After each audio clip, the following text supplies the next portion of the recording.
El 15 de septiembre de 1940, en una sala de operaciones subterránea en Uxbridge, al oeste de Londres, el aire estaba cargado de una tensión casi insoportable y el humo rancio de los cigarrillos. Era el búnker del Grupo 11, el corazón neurálgico de la defensa aérea del sureste de Inglaterra. En el centro de la sala, un enorme mapa de mesa mostraba la costa británica y el Canal de la Mancha. Alrededor de él, mujeres de la Fuerza Aérea Auxiliar Femenina WAF, con auriculares sobre sus oídos, movían bloques de madera con largos rastrillos. Cada bloque representaba una formación de aviones, tanto amigos como enemigos.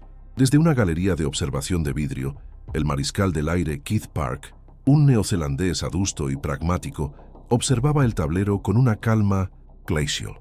El punto de vista era el de un dios jugando al ajedrez, pero las piezas eran escuadrones de jóvenes pilotos y el tablero era el cielo de su nación.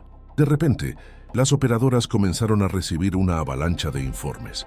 Los bloques que representaban incursiones enemigas comenzaron a multiplicarse en el borde del mapa, formando dos oleadas masivas que se dirigían directamente hacia Londres. Era el ataque más grande que la Luftwaffe había lanzado hasta la fecha. Para Park y todos en esa sala, este era el momento de la verdad.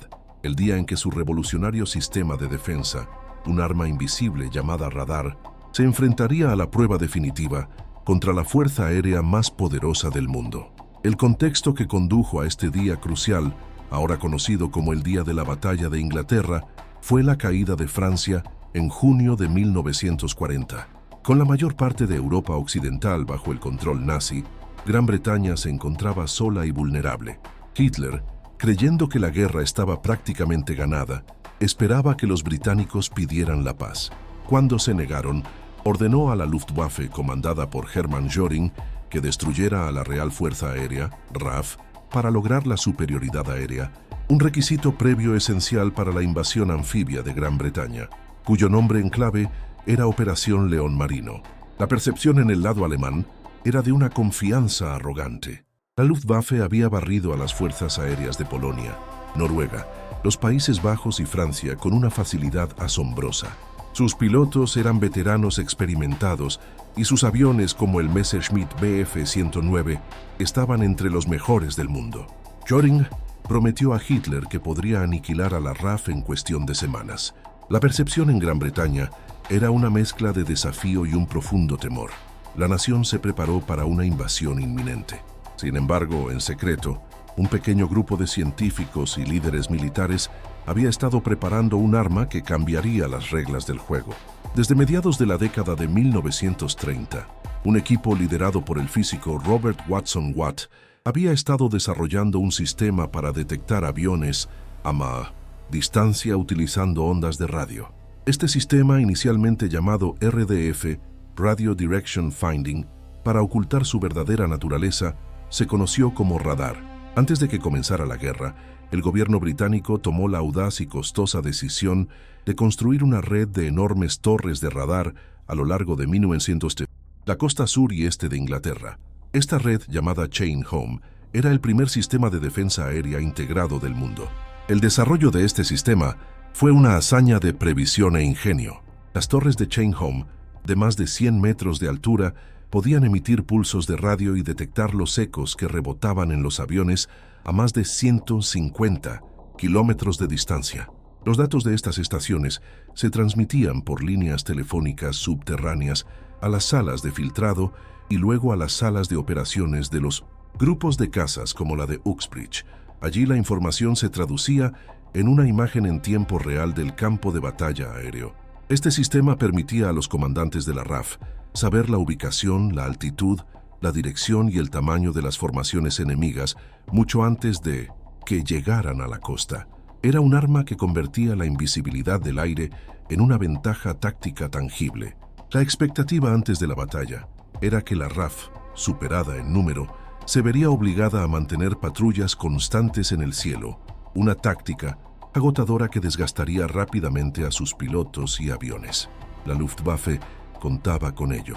Esperaban encontrar a los cazas británicos en el aire, con poco combustible, y destruirlos. Sin embargo, el sistema de radar conocido como el sistema Dowding en honor a su principal arquitecto, el mariscal en jefe del aire Hugh Dowding, permitió a la RAF adoptar una estrategia radicalmente diferente. En lugar de patrullas inútiles, podían mantener a sus escuadrones en tierra, listos para despegar y lanzarlos solo cuando y donde fueran necesarios, con la máxima eficiencia. Un documento de planificación de la RAF de 1939 afirmaba: el sistema RDF nos permitirá economizar nuestra fuerza de cazas y asegurar que el enemigo se ha enfrentado en la mayor fuerza posible en el punto decisivo. El encuadramiento inicial del 15 de septiembre de 1940 fue, por tanto, la culminación de años de preparación secreta. Mientras los pilotos de la Luftwaffe se formaban sobre Francia, confiados en su número y experiencia, no sabían que estaban volando hacia una trampa. No sabían que cada movimiento que hacían estaba siendo observado por ojos electrónicos invisibles. Para el piloto de un bombardero Heinkel que cruzaba el canal, el cielo parecía vacío y abierto. No podía ver que en una sala subterránea a muchos kilómetros de distancia, un controlador de la RAF ya había trazado su curso y estaba vectorizando escuadrones de Spitfires y Hurricanes para interceptarlo, convirtiendo el vasto cielo en un campo de exterminio calculado con precisión matemática. La pesadilla de Hitler estaba a punto de comenzar. Los preparativos para la defensa de Gran Bretaña en el verano de 1940 fueron una movilización total de los recursos de la nación, pero el componente más crucial fue la puesta a punto del sistema Dowding. Este no era solo una colección de estaciones de radar, sino una compleja red de comunicaciones y mando y control. La selección de personal para operar este sistema fue tan importante como la tecnología misma. Miles de hombres y mujeres jóvenes, muchos de ellos civiles sin experiencia militar previa, fueron reclutados y entrenados a toda prisa. Las operadoras de radar de la UAF, a menudo llamadas las doncellas del radar, se convirtieron en los ojos del sistema. Sentadas durante horas en cabinas oscuras, mirando las líneas parpadeantes en una pantalla de rayos catódicos, tenían que interpretar los ecos y determinar la información vital. Su habilidad para distinguir entre una formación de bombarderos, una bandada de pájaros o interferencias enemigas era una habilidad que se aprendía bajo una presión inmensa. De su precisión dependían las vidas de los pilotos de caza. La planificación de la defensa se basaba en una división geográfica del país en grupos de caza, cada uno responsable de un sector, permitiendo una respuesta descentralizada pero coordinada. El desarrollo técnico del sistema Chain Home fue un proceso continuo de mejora e improvisación. Las estaciones de radar principales, que operaban en longitudes de onda más largas, eran excelentes para la alerta temprana a larga distancia y gran altitud, pero eran menos precisas y no podían detectar aviones a baja altura. Para complementar esto, se desarrolló un segundo sistema de radar llamado Chain Home Low, CHL, que operaba en longitudes de onda más cortas y podía detectar incursiones que volaban a bajo nivel sobre el mar. Además, se estaba trabajando en un radar aerotransportado, AI, Airborne Interception, un dispositivo lo suficientemente pequeño como para ser instalado en los cazas nocturnos, lo que les permitiría ver a los bombarderos enemigos en la oscuridad total. El número de unidades era impresionante. En el verano de 1940, más de 50 estaciones de radar formaban una valla electrónica casi ininterrumpida desde Escocia hasta el oeste de Inglaterra, proporcionando una cobertura sin precedentes. Mientras los británicos perfeccionaban su escudo invisible, la percepción en el lado alemán estaba empañada por la arrogancia y una grave subestimación de su oponente. La inteligencia de la Luftwaffe, la Abwehr, fracasó espectacularmente en comprender la importancia y la sofisticación del sistema de defensa aérea británico. Aunque sabían de la existencia de las torres de radar, las consideraban meros dispositivos de alerta para la navegación naval, no el corazón de un sistema de interceptación de cazas. Un informe de la inteligencia alemana de julio de 1940 concluía erróneamente: la red de control de cazas británica es rígida e ineficiente. Sus cazas están atados a sus bases y no pueden ser controlados eficazmente en grandes números. Esta falta de comprensión llevaría a la Luftwaffe a cometer errores tácticos fatales. Creían que estaban luchando en una guerra de desgaste contra un enemigo ciego, cuando en realidad estaban luchando contra un oponente que podía ver cada uno de sus movimientos. Los primeros signos de choque para los pilotos de la Luftwaffe llegaron en las primeras fases de la Batalla de Inglaterra, en julio y agosto de 1940. Las formaciones de bombarderos alemanes, que esperaban cruzar el canal y atacar sus objetivos con poca oposición, se encontraron repetidamente con escuadrones de Spitfires y Hurricanes que parecían aparecer de la nada, en el lugar y momento precisos, y a menudo con una ventaja de altitud. Los pilotos de bombarderos alemanes comenzaron a hablar de la mágica habilidad de la RAF para saber siempre dónde estaban. En sus informes de misión expresaban su desconcierto. Fuimos interceptados mucho antes de llegar a la costa. Los cazas enemigos parecían estar esperándonos. Sus ataques fueron bien coordinados y desde el sol. Lo que ellos percibían como magia o una suerte increíble era, en realidad, la fría y calculada eficiencia del sistema Dowding. El primer gran intento alemán de cegar a la RAF, conocido como Adler-Tag, Día del Águila, el 13 de agosto de 1940, fue un fracaso que reveló su falta de comprensión. La Luftwaffe lanzó ataques masivos contra lo que creían que eran los aeródromos de cazas más importantes y de forma secundaria, contra algunas estaciones de radar. Sin embargo, sus ataques a las estaciones de radar fueron poco entusiastas y descoordinados. Dañaron algunas estaciones, pero la red era redundante y los ingenieros británicos, trabajando heroicamente, a menudo las tenían de nuevo en funcionamiento en cuestión de horas. Además, los alemanes no se dieron cuenta de que las torres de acero eran notablemente resistentes a las bombas. Al no presionar sus ataques contra la cadena de radar, la Luftwaffe dejó intactos los ojos de la RAF. Este fue quizás su mayor error estratégico de toda la batalla. Permitieron que su enemigo siguiera viendo, y mientras la RAF pudiera ver, podría luchar. El desarrollo del momento decisivo de la batalla de Inglaterra se aceleró a finales de agosto y principios de septiembre de 1940. La Luftwaffe, frustrada por su incapacidad para destruir a la RAF en el aire, cambió su estrategia. Siguiendo las directivas de Göring, comenzaron a centrar sus ataques de forma mucho más sistemática en los aeródromos del Grupo 11, el sector que defendía Londres y el sureste. Los preparativos para esta fase de la batalla por parte de la RAF implicaron una gestión desesperada de los recursos. Los aeródromos eran bombardeados día tras día, las pistas se llenaban de cráteres y los hangares ardían. El personal de tierra, los mecánicos, armeros y personal de servicio trabajaban sin descanso bajo un peligro constante para reparar los aviones dañados, rellenar los cráteres y mantener los escuadrones operativos. La selección de pilotos de reemplazo se volvió crítica. Pilotos de Polonia, Checoslovaquia, Canadá y otras naciones del Commonwealth se unieron a la lucha, aportando una habilidad y una ferocidad muy necesarias. El sigilo ya no era una opción. La batalla se libraba a la vista de todos, en los cielos del sur de Inglaterra. Los detalles técnicos de la defensa se volvieron una carrera contra el tiempo. El sistema de radar seguía proporcionando la alerta temprana vital, pero la presión sobre los escuadrones de cazas era inmensa. El número de aviones disponibles se redujo a niveles peligrosamente bajos. En el punto álgido de esta fase, la RAF estaba perdiendo más cazas de los que las fábricas podían producir, y lo que es más importante, estaba perdiendo pilotos experimentados a un ritmo insostenible. El mariscal del aire, Hugh Dowding, se vio obligado a tomar decisiones angustiosas, rotando a los escuadrones agotados del sur hacia sectores más tranquilos en el norte y trayendo unidades más frescas al fragor de la batalla. La supervivencia de la RAF pendía de un hilo. A pesar de las pérdidas, el sistema de mando y control, el nexo de radar, observadores y controladores, nunca se rompió. Los primeros signos de choque para el alto mando alemán fueron la increíble resistencia de la RAF.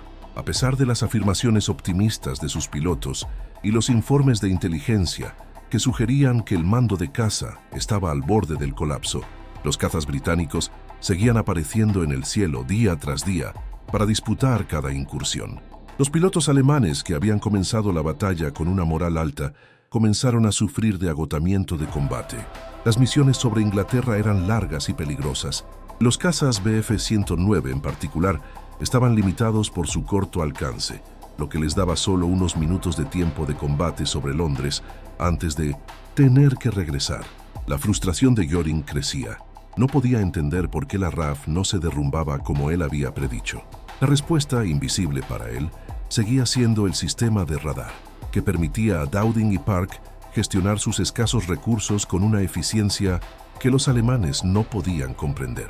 El primer gran punto de inflexión y un error garrafal por parte de Hitler ocurrió a principios de septiembre, después de que un bombardero alemán perdido por la noche lanzara accidentalmente sus bombas sobre el centro de Londres. Un furioso Churchill ordenó un bombardeo de represalia sobre Berlín. El ataque causó pocos daños, pero enfureció a Hitler. En un discurso lleno de rabia, prometió borrar las ciudades británicas del mapa.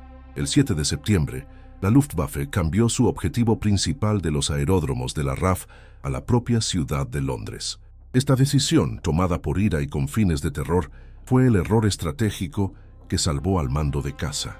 Al atacar Londres, Hitler le dio a los aeródromos del Grupo 11 el respiro que necesitaban desesperadamente para repararse y reagruparse.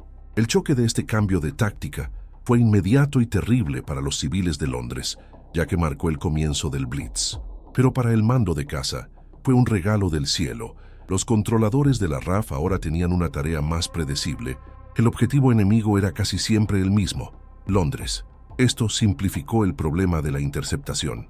Además, la lucha se trasladó sobre la propia ciudad, lo que significaba que los pilotos de la RAF que saltaban en paracaídas de sus aviones dañados aterrizaban en territorio amigo y a menudo podían volver a volar el mismo día.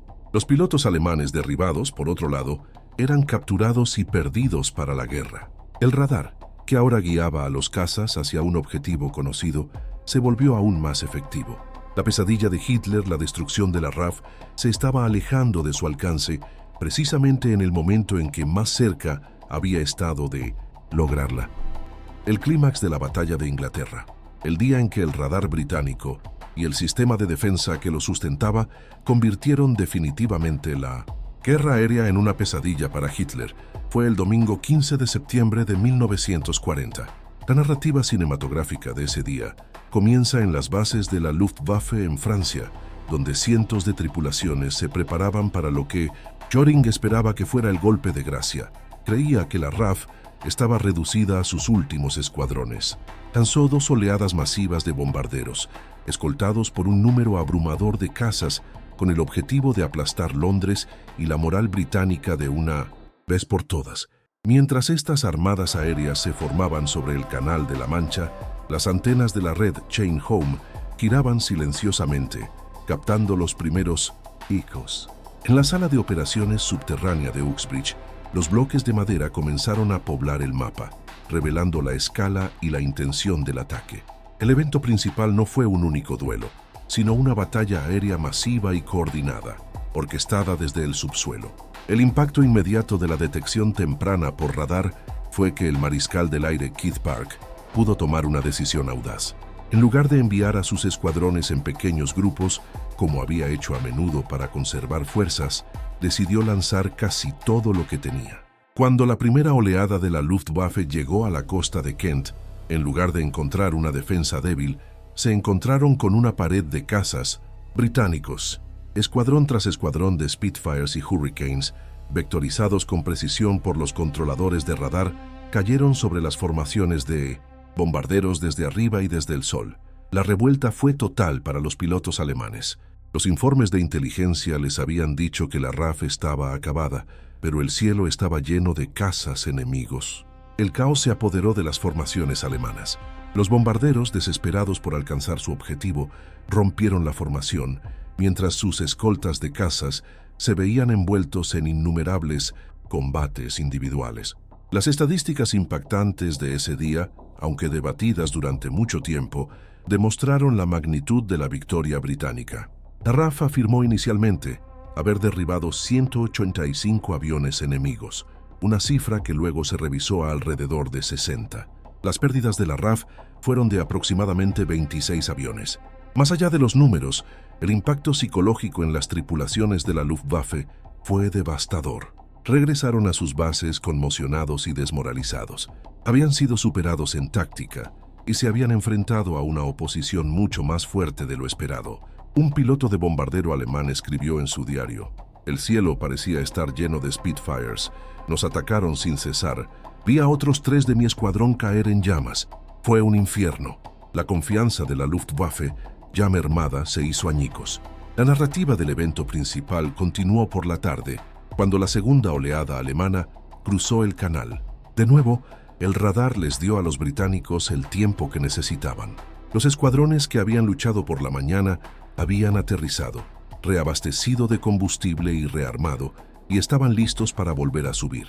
A ellos se unieron escuadrones del vecino Grupo 12, formando una gran ala que se encontró con la segunda oleada con una fuerza aún mayor. La batalla se libró a la vista de miles de londinenses en tierra que observaban las estelas de vapor y los destellos de las trazadoras en el cielo azul de septiembre. Cada avión alemán que caía en espiral de humo era recibido con vítores. Era una victoria visible, una prueba tangible de que la RAF no solo estaba sobreviviendo, sino que estaba ganando. El clímax del 15 de septiembre fue la prueba irrefutable de que el sistema de defensa aérea británico funcionaba. El radar, los controladores en tierra y los pilotos en el aire se habían combinado en una sinfonía de defensa perfectamente orquestada. La Luftwaffe había lanzado su mejor golpe y había sido rechazada con pérdidas terribles. La pesadilla de Hitler no fue solo la pérdida de aviones, sino la comprensión de que no podía lograr la superioridad aérea sobre Gran Bretaña. 2 días después, el 17 de septiembre, Hitler pospuso indefinidamente la Operación León Marino. Aunque los bombardeos sobre Londres continuarían durante meses, en lo que se conoció como el Blitz, la amenaza de invasión había terminado. Un arma invisible, operada desde búnkeres subterráneos por jóvenes mujeres y guiada por la fría lógica de sus comandantes, había salvado a la nación. Las consecuencias inmediatas de la victoria defensiva del 15 de septiembre de 1940 fueron monumentales y cambiaron el curso de la guerra. La consecuencia más importante fue la cancelación de la Operación León Marino. Al no poder lograr la superioridad aérea, la invasión anfibia de Gran Bretaña se volvió imposible para los alemanes. Gran Bretaña se mantuvo como una fortaleza insumergible, una base desde la cual los aliados podrían eventualmente lanzar la contraofensiva para liberar Europa. El cambio en la percepción fue drástico.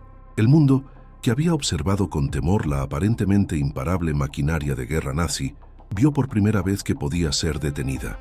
La batalla de Inglaterra fue la primera derrota estratégica importante de Hitler y demostró que la guerra no estaba, de hecho, terminada. La repercusión psicológica en ambos bandos fue profunda. Para los británicos, la victoria, personificada por los pocos de la RAF, fue un impulso moral inconmensurable. Creó un mito fundacional de resistencia y desafío que sostendría a la nación durante los años más oscuros de la guerra. La famosa frase de Churchill, «Nunca en el campo del conflicto humano tantos debieron tanto a tan pocos», capturó el sentimiento de gratitud y orgullo nacional. Para los alemanes y en particular para la Luftwaffe, la derrota fue un golpe humillante. La reputación de invencibilidad de la Fuerza Aérea de Göring quedó destrozada. La moral de las tripulaciones se desplomó y la derrota en los cielos de Gran Bretaña marcó el comienzo de un largo y lento declive del que la Luftwaffe nunca se recuperaría por completo. En el análisis posterior al evento, las comparaciones de capacidades se centraron en la abismal diferencia entre los sistemas de mando y control de ambos bandos. La Luftwaffe, a pesar de tener excelentes aviones y pilotos, operaba con un sistema rígido y una inteligencia deficiente. Sus cazas estaban a menudo atados a los bombarderos, robándoles su flexibilidad, y sus comandantes en tierra tenían una imagen muy pobre de la batalla que se desarrollaba. La RAF, por el contrario, gracias al sistema de radar y control de Dowding, tenía una conciencia situacional casi total. Podían dirigir sus recursos limitados con la precisión de un cirujano, concentrando la fuerza en el punto decisivo. La batalla de Inglaterra no fue ganada por un mejor avión, ya que el Spitfire y el Bf-109 eran muy parejos, sino por un sistema de combate muy superior. La doctrina militar aérea cambió para siempre. La batalla de Inglaterra fue la primera gran campaña militar decidida principalmente por el poder aéreo y demostró la importancia crítica de la defensa aérea integrada. El concepto de combinar radar, comunicaciones y cazas controlados desde tierra se convirtió en el modelo para las fuerzas aéreas de todo el mundo. Estados Unidos, que observaba atentamente desde la barrera, aprendió lecciones vitales que aplicaría más tarde en la guerra.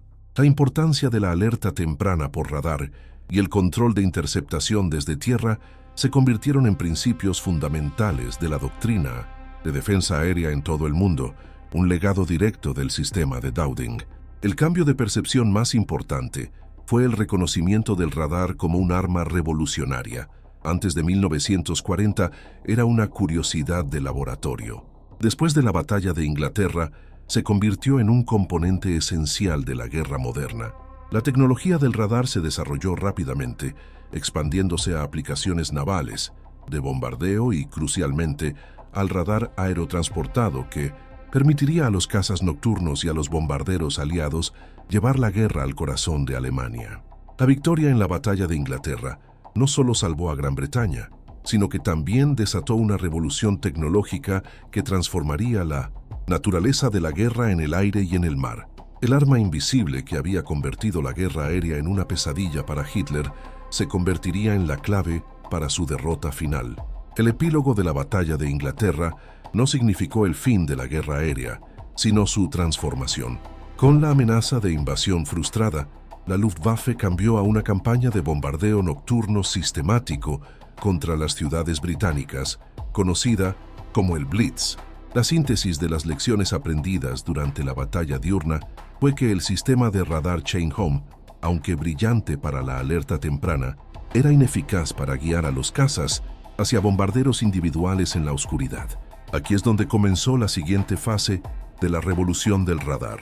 Los científicos británicos, trabajando bajo una presión inmensa, perfeccionaron el radar de interceptación aerotransportada, AI.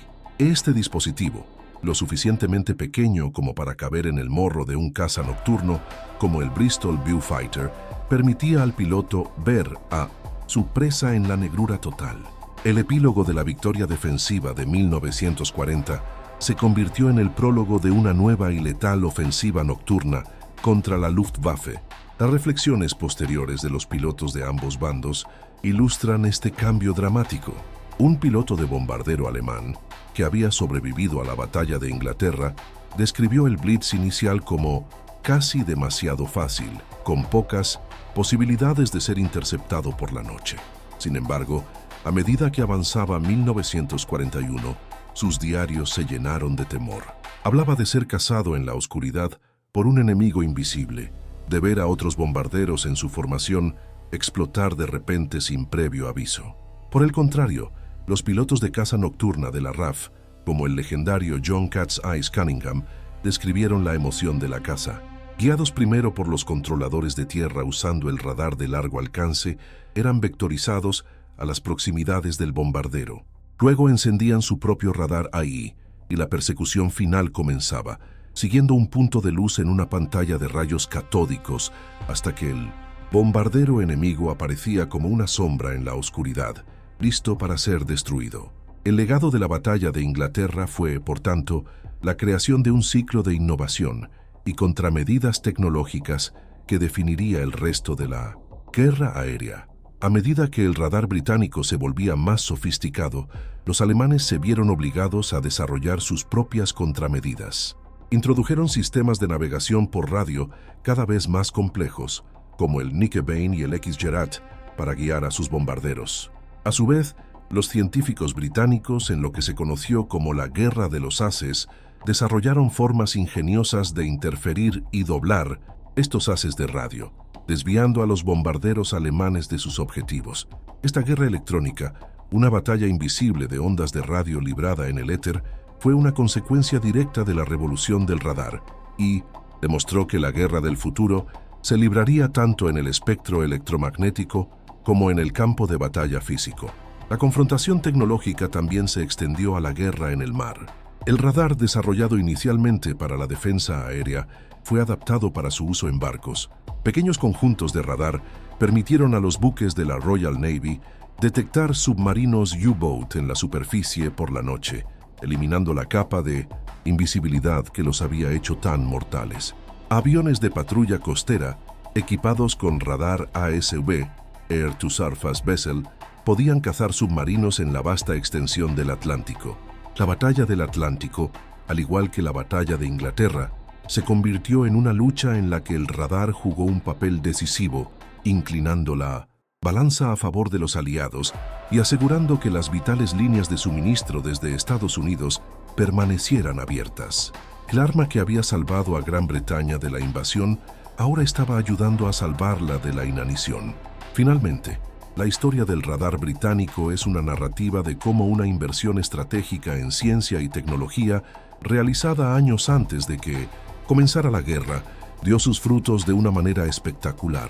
La decisión de confiar y financiar a científicos como Robert Watson Watt y de construir el costoso y no probado sistema Chain Home fue un acto de previsión visionaria por parte de líderes como Hugh Dowding.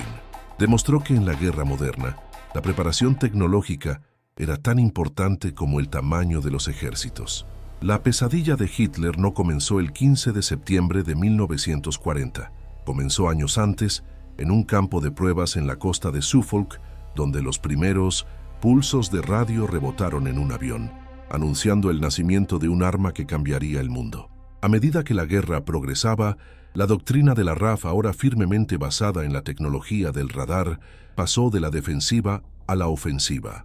El mando de bombarderos británico comenzó su propia campaña de bombardeo nocturno estratégico contra las ciudades y la industria de Alemania. Sin embargo, al principio, esta ofensiva fue muy ineficaz. Las tripulaciones de los bombarderos, volando cientos de kilómetros sobre territorio enemigo en la oscuridad, a menudo no podían encontrar sus objetivos. El cambio en la percepción se produjo con la introducción de nuevos sistemas de radar ofensivos. El más importante de ellos fue el H-2S, un radar de exploración terrestre que podía ser transportado en un bombardero. El H-2S pintaba un mapa de radar rudimentario del terreno de abajo, permitiendo a los navegantes identificar ciudades, ríos y costas, incluso a través de nubes densas. Por primera vez los bombarderos podían ver su objetivo en la oscuridad. La repercusión psicológica de esta nueva tecnología en las tripulaciones de los bombarderos fue inmensa. Les dio una confianza que nunca antes habían tenido. En lugar de volar a ciegas, ahora tenían una herramienta que podía guiarlos hacia su objetivo con una precisión mucho mayor. Para Alemania, el impacto fue devastador. Ciudades que antes se sentían seguras bajo el manto de la noche o el mal tiempo, ahora eran vulnerables. La campaña de bombardeos de la RAF, particularmente contra el área industrial del Ruhr, se volvió mucho más destructiva y precisa. El radar, el arma que había salvado a las ciudades británicas, se había convertido ahora en el instrumento para la destrucción de las ciudades alemanas. La venganza tecnológica fue completa. Las comparaciones de capacidades entre los sistemas de radar aliados y alemanes revelaron una brecha cada vez mayor. Aunque Alemania tenía excelentes científicos y había desarrollado su propio radar, nunca lo integró en un sistema de defensa y ofensiva tan completo como el de los británicos. El liderazgo nazi, y en particular Göring, había sido inicialmente escéptico sobre la importancia del radar, lo que retrasó su desarrollo. Cuando finalmente se dieron cuenta de su error, los aliados ya tenían una ventaja significativa: la introducción del magnetrón de cavidad, un invento británico que fue compartido generosamente con los Estados Unidos, fue un salto cuántico. Permitió la creación de radares de microondas mucho más pequeños, potentes y precisos, como el HC-2S. Esta ventaja tecnológica en el radar fue un factor clave que contribuyó a la supremacía aérea aliada en las últimas etapas de la guerra. El análisis de las consecuencias de la ofensiva de bombardeo asistida por radar muestra su impacto decisivo en el esfuerzo de guerra alemán. Aunque el debate sobre la moralidad y la eficacia del bombardeo de área continúa hasta el día de hoy, no hay duda de que paralizó la producción industrial alemana, desvió enormes recursos del frente de batalla hacia la defensa del Reich y destrozó la moral de la población civil alemana. La capacidad de la RAF y más tarde de las Fuerzas Aéreas del Ejército de los Estados Unidos para atacar objetivos en el corazón de Alemania, día y noche, con una precisión cada vez mayor, fue posible gracias a la continua innovación en la tecnología del radar. La doctrina de la guerra electrónica, iniciada durante la Batalla de Inglaterra, alcanzó su madurez durante la ofensiva de bombardeo. Los aliados desarrollaron una serie de ingeniosas contramedidas de radar. La más famosa fue Window, más tarde conocida como Chaff. Consistía en lanzar tiras de papel de aluminio desde los bombarderos, que creaban una nube de ecos falsos en las pantallas de radar alemanas, cegando a sus operadores y a sus pilotos de caza nocturna. En la víspera del día D, aviones lanzaron enormes cantidades de Window para simular una flota de invasión fantasma dirigiéndose hacia el Pas de Calais, engañando a los alemanes sobre la verdadera ubicación del desembarco. El radar y sus contramedidas se habían convertido en herramientas no solo de destrucción, sino también de engaño a escala estratégica. A medida que la guerra llegaba a su clímax, con la invasión de Normandía en junio de 1944, la doctrina de la supremacía aérea aliada, construida sobre la base del radar, alcanzó su máxima expresión. El análisis de los eventos previos había demostrado que el control del espectro electromagnético era tan crucial como el control del aire. En el día D, el radar desempeñó múltiples funciones críticas. La red de radar costera británica, ahora enormemente expandida, vigilaba los cielos para proteger a la flota de invasión de cualquier posible ataque de la Luftwaffe. Los barcos de la flota tenían sus propios radares para la detección de superficie y aérea. Y lo más importante, los cazas y bombarderos aliados que dominaban los cielos sobre las playas estaban equipados con una variedad de sistemas de radar que les permitían operar día y noche, con buen o mal tiempo. La pesadilla de Hitler, que había comenzado con la defensa de Gran Bretaña, culminaba ahora con la invasión de su fortaleza Europa, una invasión hecha posible y segura por el arma invisible que él nunca había entendido completamente. La repercusión psicológica en las fuerzas alemanas durante la campaña de Normandía fue de completa impotencia. Sus movimientos de tropas y tanques durante el día eran casi suicidas debido a la abrumadora superioridad aérea aliada. Por la noche, los bombarderos y cazas nocturnos aliados equipados con radar continuaban el acoso, atacando convoyes, puentes y nudos ferroviarios. Los soldados alemanes hablaban de un enemigo que parecía estar en todas partes, que lo veía todo. La capacidad de los aliados para operar con impunidad, independientemente de la hora del día o las condiciones meteorológicas, fue un factor desmoralizador masivo. El radar había despojado a la noche de su protección, convirtiendo la guerra en una operación de 24 horas al día, 7 días a la semana, de la que no había escapatoria.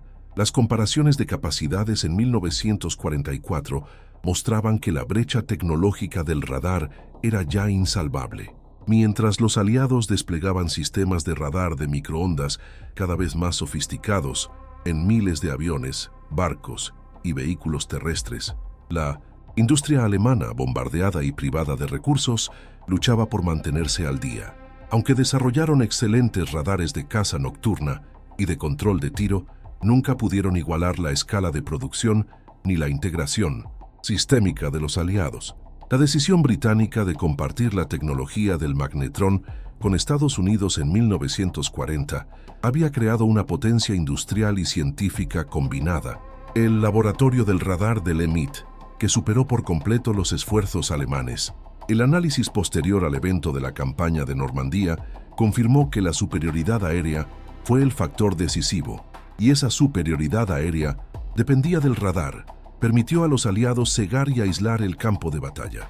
La Luftwaffe apenas pudo montar una respuesta coherente a la invasión.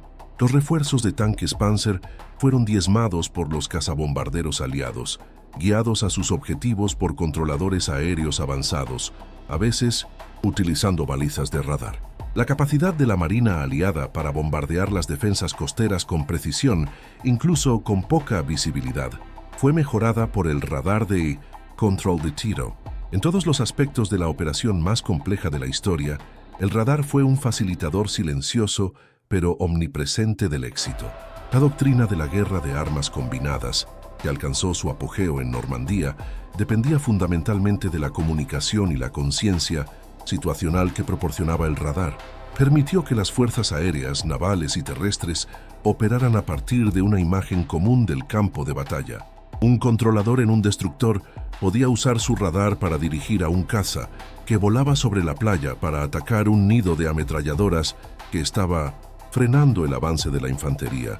Esta intrincada red de sensores, comunicaciones y armas, trabajando en sincronía, fue el resultado final de la revolución que comenzó en las salas de operaciones subterráneas en 1940.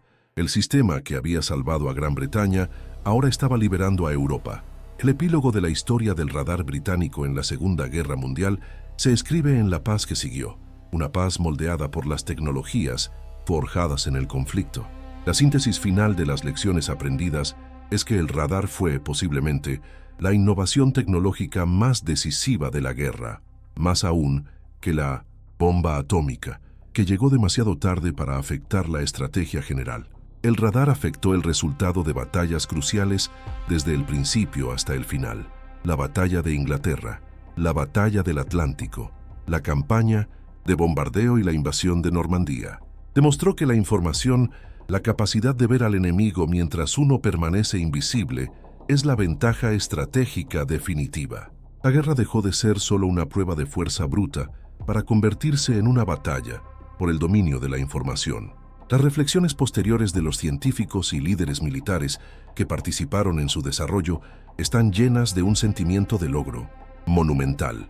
Robert Watson Watt, a menudo llamado el padre del radar, reflexionó que su trabajo había dado a los pocos la fuerza de muchos. Hugh Dowding, el arquitecto del sistema de defensa, reconoció que sin la alerta temprana del radar, sus escuadrones de cazas se habrían consumido en 1900, cuestión de semanas. Estas reflexiones subrayan que la victoria no fue solo el resultado del coraje de los pilotos, sino también del ingenio de los científicos y la previsión de los líderes que supieron integrar esa ciencia en un sistema de combate eficaz. La batalla de Inglaterra fue ganada tanto en los laboratorios y las salas de control como en los cielos de Kent. El legado del radar en el mundo de la posguerra es incalculable y omnipresente. La tecnología desarrollada para la guerra se convirtió en la base de innumerables aplicaciones civiles que hoy damos por sentadas. El control del tráfico aéreo, que permite que miles de aviones vuelen de forma segura cada día, es un descendiente directo de los sistemas de control de cazas de la RAF. La predicción meteorológica fue revolucionada por el radar meteorológico, que puede detectar y rastrear tormentas. La navegación marítima se hizo infinitamente más segura con el radar marino. Incluso el humilde horno de microondas es un subproducto del magnetrón de cavidad, el corazón del radar aerotransportado aliado. El arma invisible que ganó la guerra se convirtió en una herramienta invisible que ha mejorado la vida moderna de innumerables maneras. La confrontación entre el radar británico y la Luftwaffe también dejó un legado duradero en la inteligencia militar y la guerra electrónica. La Guerra de los Haces fue el primer capítulo de una saga que continúa hasta el día de hoy. La carrera entre el desarrollo de nuevos sensores y la creación de contramedidas para cegarlos o engañarlos se ha convertido en un aspecto central de la guerra moderna. El sigilo, stealth, la tecnología para hacer que los aviones sean casi invisibles al radar, es la respuesta moderna a la amenaza que el propio radar creó. La guerra en el espectro electromagnético, que comenzó con la interferencia de los haces de navegación alemanes, ha evolucionado hasta convertirse en la ciberguerra y la guerra espacial. Finalmente, el epílogo de esta historia es una reflexión sobre la supremacía tecnológica como resultado de una cultura de colaboración y apertura. El sistema de radar británico no fue el producto de un genio solitario, sino de un equipo de científicos, ingenieros y personal militar que trabajaron juntos. De manera crucial, la decisión de compartir la tecnología más avanzada, como el magnetrón con sus aliados, en particular con Estados Unidos, creó una sinergia que aceleró la innovación y la producción a una escala que el eje no pudo igualar. La pesadilla de Hitler no fue causada por una sola invención, sino por un sistema de innovación abierta y cooperación aliada que él, con su ideología de desconfianza y secretismo, nunca podría replicar. La victoria del radar fue la victoria de un ecosistema científico y tecnológico superior. La reflexión final sobre el día en que el radar británico convirtió la guerra aérea en una pesadilla para Hitler nos lleva a una conclusión fundamental sobre la naturaleza de la victoria en la era moderna. El radar no fue simplemente una invención ingeniosa, fue el corazón de un sistema revolucionario que redefinió por completo la guerra. Su verdadero poder no residía en las ondas de radio que emitía, sino en la red de información, comunicación y control que permitía. La historia del radar es la demostración definitiva de que la guerra ya no se gana únicamente con el coraje de los soldados o la calidad de sus armas, sino con la superioridad de la información. Al proporcionar el don de la vista a distancia, el radar transformó el campo de batalla de un escenario de caos y conjeturas a un tablero de ajedrez calculado, donde la estrategia y la eficiencia podían triunfar sobre la fuerza bruta. La pesadilla de Hitler no fue enfrentarse a los Spitfires, sino enfrentarse a un enemigo que sabía dónde estaría antes de que él mismo lo supiera. Un enemigo que había convertido el aire invisible en un libro abierto. Las lecciones aprendidas de esta revolución silenciosa son profundas y de gran alcance. La primera es la validación de la inversión a largo plazo en ciencia y tecnología como pilar de la defensa nacional. La decisión del gobierno británico, en la década de 1930, de financiar un concepto esotérico como la detección de aviones por radio, en un momento de austeridad económica y escepticismo, fue un acto de fe visionario. Demostró que la preparación para un conflicto futuro requiere no solo la construcción de ejércitos, sino también el fomento de un ecosistema de innovación, donde los científicos y los militares puedan colaborar. El sistema Dowding no se improvisó en 1940, fue el resultado de casi una década de investigación, desarrollo y planificación estratégica. Esta lección sobre la importancia de la previsión tecnológica es quizás el legado más importante de la batalla de Inglaterra. La segunda lección crucial es sobre la importancia de la integración sistémica. Alemania también tenía tecnología de radar, pero nunca la integró en una red de mando y control tan cohesiva y eficaz como la británica. El sistema británico era una maravilla de la ingeniería humana, tanto como de la electrónica. Conectaba a las operadoras de radar de la WAF que interpretaban los ecos, a las trazadoras que movían los bloques en el mapa, a los controladores que hablaban con los pilotos y a los comandantes que tomaban las decisiones estratégicas, todo en un flujo de información casi en tiempo real. Fue esta fusión de hombre y máquina, esta red neuronal de defensa, lo que constituyó la verdadera arma secreta. La victoria no perteneció a la tecnología por sí sola, sino a la organización que supo cómo manejarla. El legado del radar se extiende mucho más allá del campo de batalla. La tecnología desarrollada en el crisol de la guerra se convirtió en la base de la sociedad de la información moderna. El control del tráfico aéreo, la navegación marítima, la previsión meteorológica, las comunicaciones por satélite e incluso el horno de microondas son todos descendientes directos de la investigación del radar en tiempos de guerra. La intensa colaboración entre la academia, la industria y el gobierno para desarrollar el radar creó un modelo para los proyectos tecnológicos a gran escala que definirían la segunda mitad del siglo XX, desde el programa Apolo hasta el desarrollo de Internet. La guerra electrónica, nacida de la necesidad de interferir y engañar a los sistemas de radar enemigos, evolucionó hasta convertirse en el complejo campo de la ciberguerra y la seguridad de la información. El arma que defendió a Gran Bretaña en 1940 sentó, sin saberlo, las bases del mundo conectado en el que vivimos hoy. En conclusión, el día en que el radar británico convirtió la guerra aérea en una pesadilla para Hitler fue el día en que se demostró que la información era el arma definitiva.